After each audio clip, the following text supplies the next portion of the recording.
INC! Iglesia ni Cristo. Alam niyo ho ba gaano kamahal ni PRD ang INC? Mahal na mahal niya ang INC. Kaya pag gusto niya ng tao na mapagkakatiwalaan, nagpapahanap siya ng INC. Totoo yan, ma'am. Sir, totoo talaga yan. In fact, nung kinidnap siya, ang kasama namin na masahista namin na nakatira sa aming bahay ay miyembro ng INC. Sinama namin sa Hong Kong, nandun lang siya sa tabi, ma'am. Ngayon, pagka sa Davao, pag nakadapa ako, nakikita, nagpapamasahe, siya ang nakaka-witness ng hagulgol ko sa gabi. So, ganon kamahal ni dating Pangulong Duterte ang INC.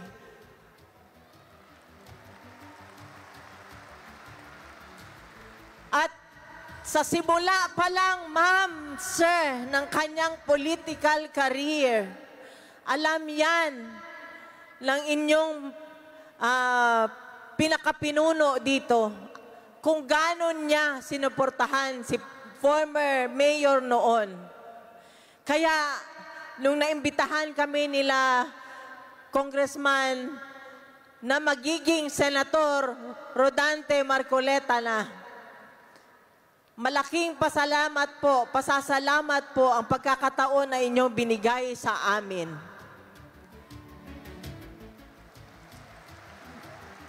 Maraming salamat sa pagmamahal na inyong binibigay sa amin, lalong-lalo na po kay Pangulong Duterte. Alam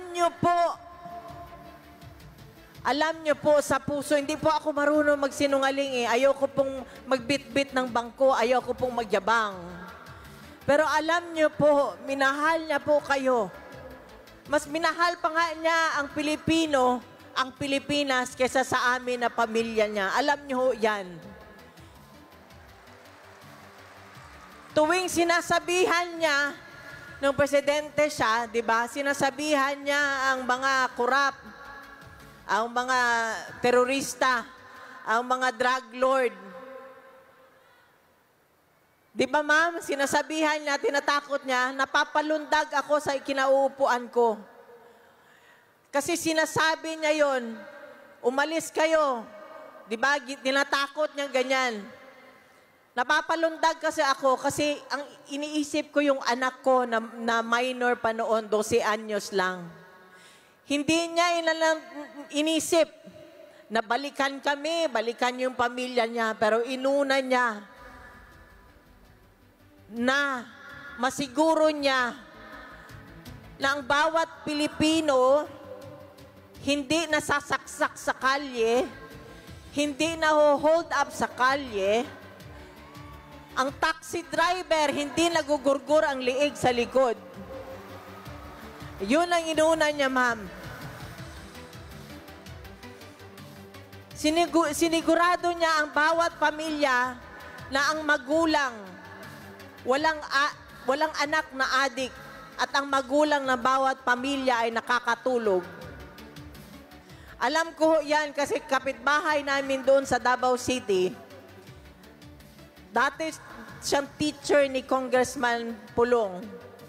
Humingi siya ng tulong. Sabi niya, Rod, tulungan mo kami, hindi kami makatulog sa gabi, yung anak nila adik. Silang dalawa mag-asawa, nag-aaway pag pinagalitan yung anak.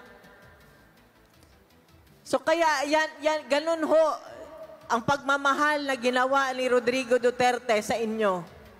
Sinigurado niya na yung pera ng bansa napunta doon sa ospital, sa PGH. Sinigurado niya yung malasakit center dahil alam niya nung mayor pa siya, ang bawat Pilipino, pag nagkasakit, ang isa sa miyembro ng pamilya, nauubos ang pera. Kaya alam niya po ang dinaranas ng bawat Pilipino na nagkakasakit o nauospital. Di ba, ma'am, kaya nilagay niya yung malasakit center. Kaya kanina lang, ma'am, may schedule kasi kami papunta rito ng tawag ng papa, ng tatay ng anak ko. Nakita ko kung gaano nag-mature si Veronica overnight. Alam niyo, ma'am, sir, baby pa yan eh. Ang security blanket niya yung tatay niya. Pero kinidnap nila. Nag-aaral siya dito sa Manila, tinatawagan niya ako, Ma, wala namang trabaho si Dada. Papuntahin mo na siya dito sa Manila para magbantay sa kanya. Gusto niya yun na nandun sa kanya. Yung tatay naman, ayaw naman niya pumunta ng Manila, ayaw na niya sumakay ng eroplano. Ma'am, maniwala kayo. Ayaw niya nang magbiyahe. Simple na buhay na lang yang gusto niya. 80 anyos. Kaya minsan ako, hindi ko maiwasan na ako ang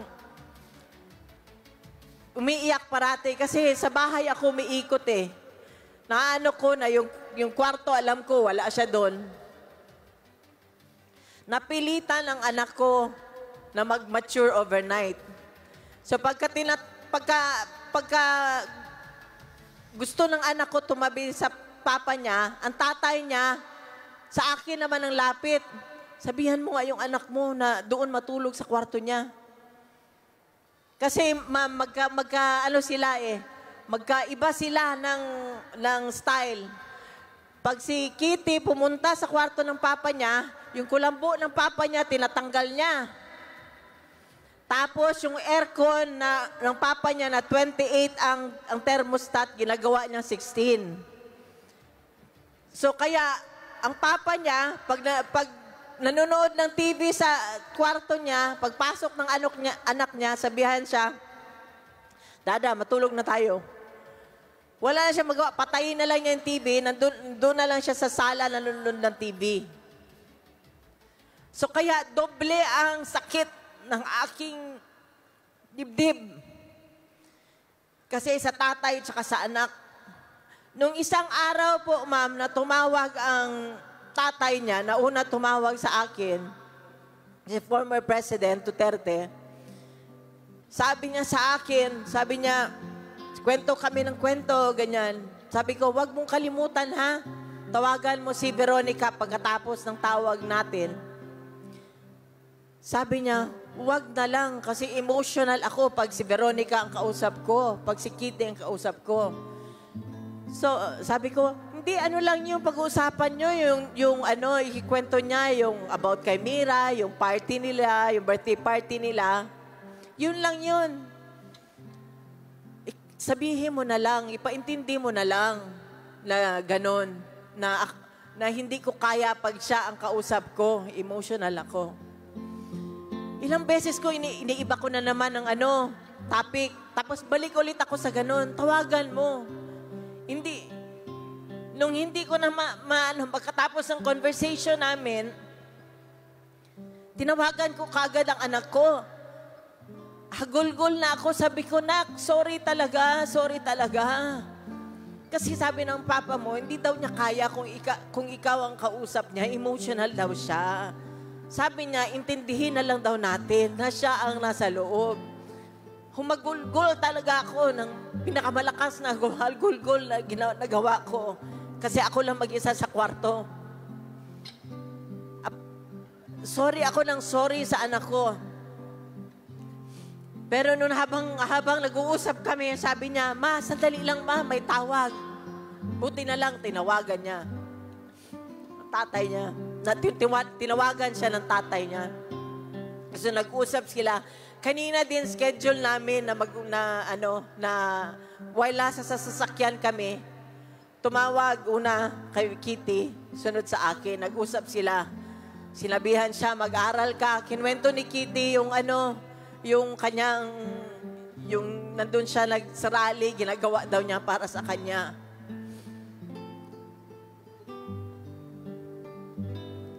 Alam din niya kung gaano katino ang mga INC members. Alam ni former President yan.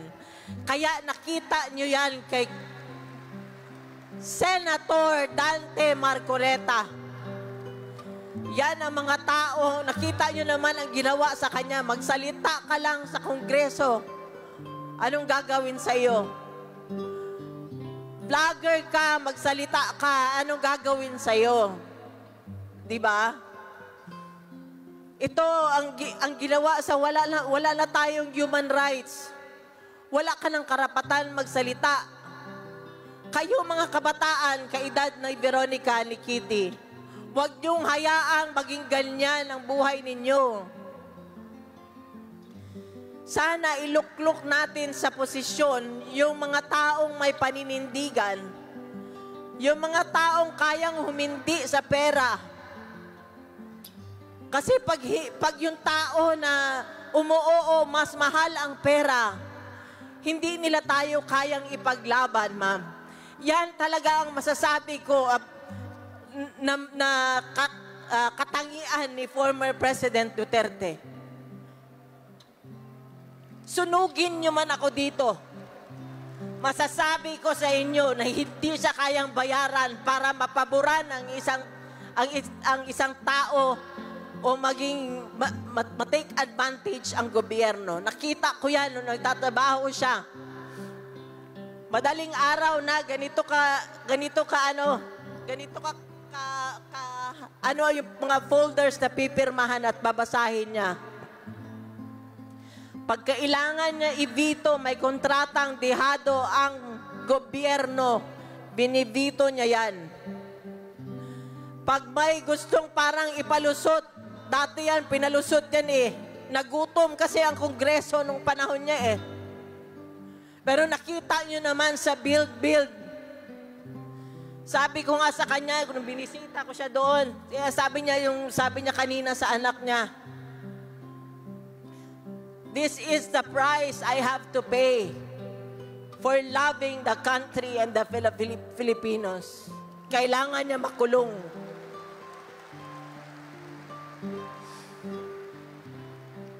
Mahirap ho magluklok ng tao na kilala ka lang tuwing eleksyon. Sana Pilipino at mga kabataan, isaisip ninyo, ito sa puso. Yung mga taong lumalabas na lang, nakikita na lang ninyo tumatakbo tuwing eleksyon. Yung binabati ka lang, mas gusto ko pang kausapin kayo, mas gusto ko pang kausapin yung mga nasa kanto, mga sidewalk vendors, kesa dun sa mga taong plastic Tupperware.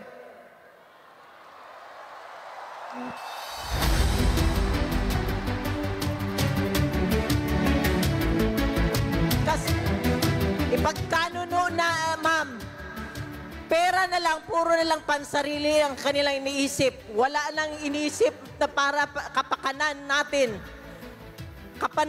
Kapakanan ng Pilipino, bawat Pilipino na baliwala ngayon. Yan ang namimiss natin dati kay Pangulong Duterte. Inuna niya ang Pilipinas, hinulinga niya kami na pamilya niya. At alam niya ng anak ko, naaawang-awa ako kasi sa 6 years na 12 to yung years na yan, 12 to 19, 18 siya, 20, na dapat nandyan ang tatay niya, naging presidente, na wala lang time sa kanya. Ngayon na dapat, nasa kanya na dapat, yun na lang sanang hiling ko eh, ibalik nyo na lang, miski awa na lang, para sa 80 anyos. Ibalik nyo lang siya. Miski na hindi na sa Pilipino kasi meron kayong lahat.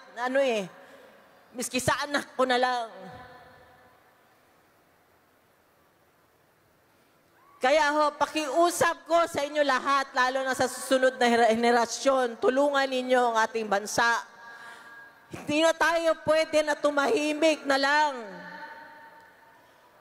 Hindi na tayo na hindi pwede magsalita, na umuo na lang, kahit na ginagago tayo, kahit na ninanakawan tayo.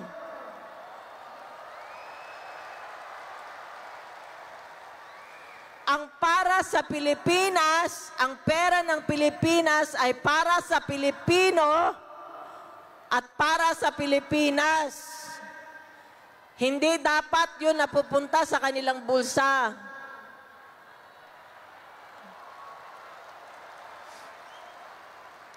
Huwag nyo hayaan, ma'am, ibigay sa kanila ang sagrado ninyong boto, ma'am at sir. Bantayan natin ang boto natin. Ibigay natin ang magandang kinabukasan sa mga anak natin at sa magiging mga anak nila. Ayaw ko man magsalita, ayaw ko man humarap sa mga tao, napipilitan din ako. Kasi ma'am, kinulong na nila, kinidnap na nila, pero hinaharas kami nila sa Davao. Bago ako lumipad dito, hindi kami pinapatulog ng lawyer sa bahay namin. Alam nyo ba yan? Haras kami. Haras kami sa Davao. Maya't maya, may pinapalabas sila kung anong impormasyon na papasukin nila ang bahay namin. Kaya hanggang ngayon, gusto ko magpasalamat sa lahat ng mga tao na nagbabantay sa bahay namin hanggang ngayon. Gusto ko magpasalamat sa lahat ng Pilipino, ma'am at sir, na dumadalaw sa Hague, araw-araw, bas-bas. Hindi lang bumalik ng 1 beses, 2 beses, 3 beses. Nagbiyahe ng 27 hours. Maraming salamat sa inyo. Alam ko, naramdam ko ang pagmamahal ninyo. Kasi hindi nyo gagawin yan kung hindi nyo mahal ang dating presidente.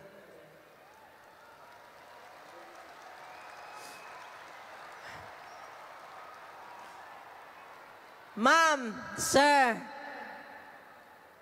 ngayong eleksyon, alam ko hindi ko na kailangan ikampanya si Congressman Dante Marcoleta dahil alam ko nasa puso na ninyo siya. Pero ma'am, sir, ito talaga binilin sa akin ni former President nung kami nabisita ko siya. Huwag niyo daw kalimutan ang Duterte na kandidato niya. Sabihin ko sa inyo yan, ma'am, yung lahat ng mga nandyan, kasama namin noong before 2016. Nung nawala sa pwesto si former President, hindi kami iniwan. Yan yung totoong tao. Ganun yung hanapin nyo, ma'am.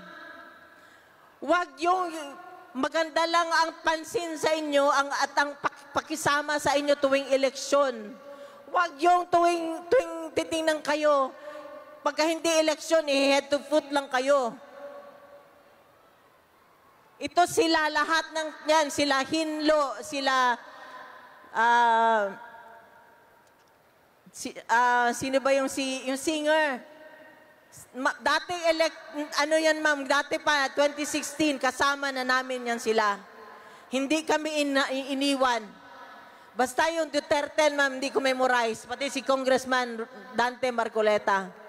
Hindi ko sila memorize, wala akong listahan, binabasa ko lang yan.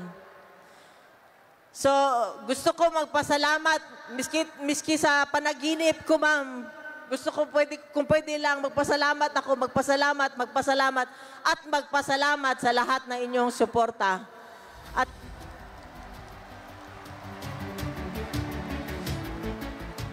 sabi nga pala kanina, bago ko makalimutan, alam mo, umiiyak yung anak ko. Kasi, kung pwede lang sana, hindi siya mapasok sa politika. Narinig ko, sinabi ng papa niya, mag-aral ka. At sumunod ka rin sa yapak ko, sabi ng papa niya. So, So, kailangan ko rin, ma'am, ang lahat ng panalangin ninyo para bigyan siya ng lakas si former president na habang nandun siya sa loob. Pero, amazing ang Panginoon talaga, ma'am. Amazing. Ginagawa niya, doon kayo magugulat. Sinabi ko nga sa kanya, alam mo ba, mas popular ka ngayon kaysa nung presidente ka. Worldwide ka na ngayon, hindi ka lang pang Pilipinas. Maraming salamat talaga sa inyo. Alam naman ninyo yan, halos buong Pilipinas ay nagkakaroon ng pagtitipon-tipon para lang ipanawagan. Anong panawagan natin, ma'am? Bring him home. Bring him home. Bring him home. Bring him home. Yan ang panawagan ng mga tao sa buong mundo, hindi lang sa Pilipinas. Muli, gusto ko magpasalamat sa inyong lahat. Kay Ma'am Edna Marcoleta, ma'am, maraming salamat. Kay Congressman Dante. And of course, sa Iglesia ni Cristo. Kung pwede ko lang kayo yakapin lahat. Pwede ko kayong lakapin lahat. Kasi alam ko, since Mayor siya, sinusuportahan niyo siya. Maraming salamat. Magandang gabi ho sa inyong lahat. Duterte!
Maayong gabi kaninyong tanan.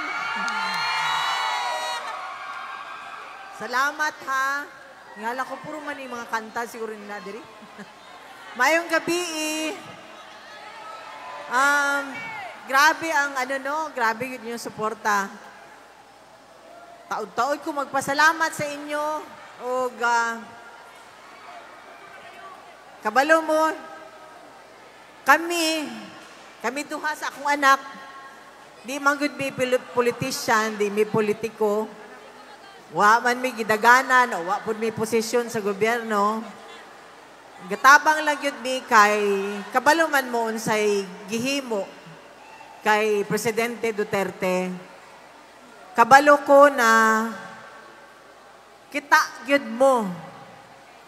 Kami nagsakit nagsakit ko, nanay, nagsakit ko para sa akong anak. Nagsakit po ko para sa tatay sa akong anak.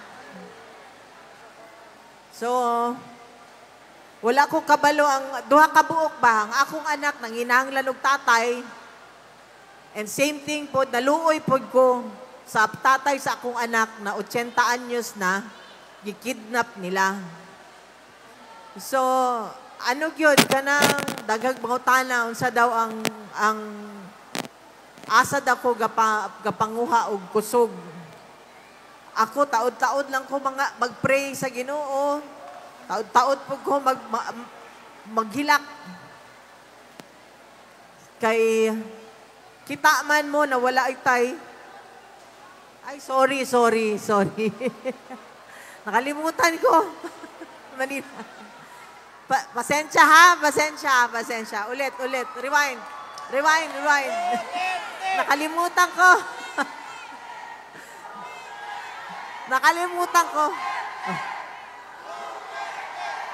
Salamat. Sorry ha. Sabi ko, Maraming nagtatanong kung saan ako humuhugot ng lakas ng loob. Sabi ko sa dasal at sa lahat ng mga suporta nyo, alam ko, nandiyan kayo parati nagmamahal. Yung mga tao sa Hague, nandito ako, gusto ko silang pasalamatan. Kung alam nyo lang, araw-araw sila, meron akong kakilala na malapit lang yung pinagtatrabahuan niya, dumadaan talaga siya. Miski na hindi siya naririnig ni Pangulong Duterte. Sinasabi niya ganyan sa labas, Tay, nandito ako sa labas. Mga ganon. So, yung mga, yung nagbiyahe, nagda-drive, 27 hours na driving, papunta doon sa Hague. Tapos, yung mga, hindi lang isang beses nagpunta, kundi paulit-ulit na pumupunta. Yung nasa Davao, yung nandun sa nagbabantay sa aming bahay. Gusto ko magpasalamat sa inyo na bumibisita. Maraming mga bumibisita galing Jensan, galing Cavite nung isang araw. Sabi nila galing sila Cavite, galing Jensan. Gusto ko magpasalamat. Tsaka, nandito ako kasi ayaw ko sana magsalita, pero alam mo, hindi nyo ba napansin na yung dapat tagapagtanggol natin, gobyerno, di ba? Noong panahon ni Presidente Duterte, di ba naalala nyo, sumbong nyo sa gobyerno? Sila ang dapat nagtatanggol sa atin, di ba? Ngayon, iba. Sila ang nang-aapi sa atin. Hindi na tayo makalapit sa kanila. Kung tayong ordinaryo citizen, hindi na tayo makalapit. Kung yung dating presidente nga, tinrato ng ganun tayo pa kaya?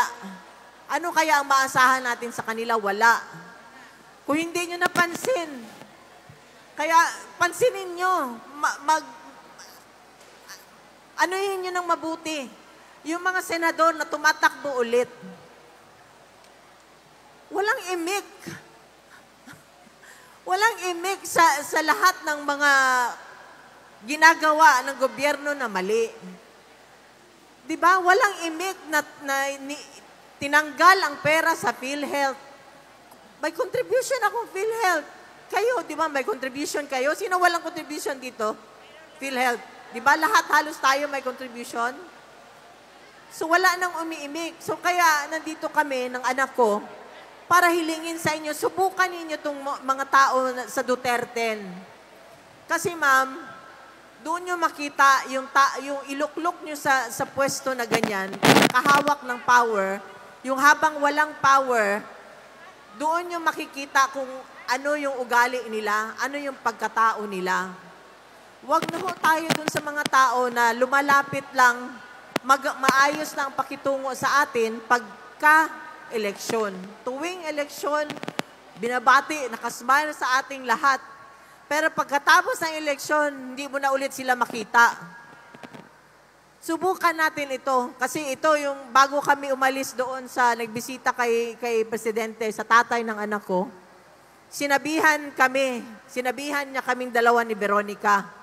Sabi niya, kalimutan niyo daw siya kung hindi niyo iboto ang Duterte. Lahat yan sila.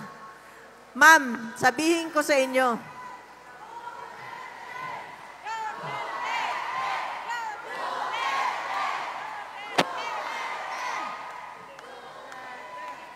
ma'am, ito sila lahat.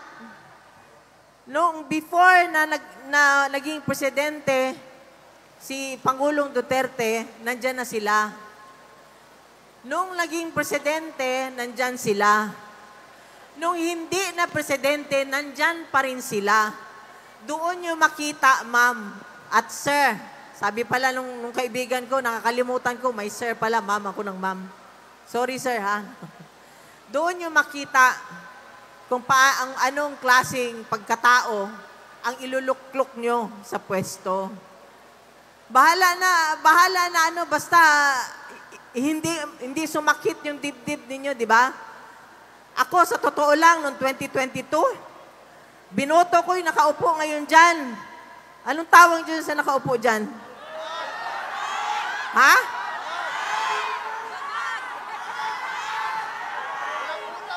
Anong tawag yun sa kanya? Yung nagsabi niya na? Hindi ako. Alam mo, napilitan ako nun. Kasi, magkasabay kami ni former President magboto. Ang sabi niya sa akin, iboto mo na lang kasi ano naman si Inday. Siyempre, kapatid ng anak ko, na ano ako, nilagay ko. Di ano nangyari? Masakit sa dibdib ko ngayon. Di para hindi ka masaktan later on. Di ba, ma'am? Binoto mo, tapos hindi ka naman pinapansin later on. Wala naman, baliwala naman, di mo naman malapitan. Sino malapitan ninyo dito? Si Go, di ba? Nakikita nyo, di ba? Yung ibang senators, wala na. Ngayon, lumabas kasi election. Di ba? So, ito sila, ma'am. Sabi ko, pati kay Pastor Kibuloy, alam mo si Pastor Kibuloy, sinabihan ko si former President Rudy Duterte, sabi ko, kinulong, sinabotahe, baliktarin man siya, gusto mong bayaran, kaibigan mo pa rin, hindi ka iniwan. Ganon, ma'am, ang piliin ninyo. Ngayon, ang nakaupo, ano nangyari? Ha? Pera. Inuuna yung pera. Wala na tayo. Basta sila may pera, nasa kanila ang pera, okay lang. So kaya, ma'am, nakikiusap, ma'am at sir, nakikiusap ako. Sana, ngayong darating na eleksyon, dito na lang tayo. Dito na lang tayo, ma'am. Dito na lang tayo, sir. Salamat, sir. Salamat, sir.